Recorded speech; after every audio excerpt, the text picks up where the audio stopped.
Une des toutes premières réactions que l'on a lorsque les comportements problèmes sont présents, c'est de s'adresser au pédopsychiatre ou au médecin psychiatre pour obtenir une médication qui régule les troubles du comportement.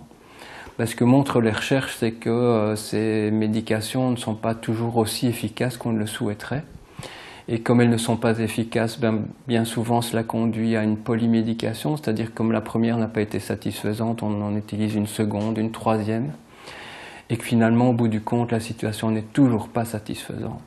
Alors elle n'est toujours pas satisfaisante parce qu'effectivement, on n'a peut-être pas mis en place les systèmes qui permettent de comprendre pourquoi ces comportements sont là. Donner un médicament à quelqu'un ne satisfait pas le fait que lorsqu'il est dans une foule et qu'il ne supporte pas ça, il ne puisse pas mieux dire « je ne suis pas bien ici et je voudrais être un peu ailleurs ». Et donc effectivement, les déficits de communication, les déficits d'adaptation ne sont pas résolus par les médications. Et donc il y a beaucoup plus d'enjeux à l'heure actuelle à travailler sur l'adaptation de l'environnement à la personne et l'adaptation de la personne à son environnement.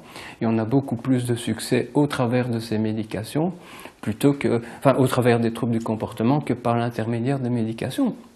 Au point que certaines personnes n'ont plus du tout de médication et s'adaptent de manière assez drôlement satisfaisante à leur environnement, à la satisfaction de chacun. Je crois que finalement la médication est un peu la réaction ou l'outil par défaut, lorsqu'on n'a pas l'occasion ou l'opportunité de mettre des systèmes sur pied.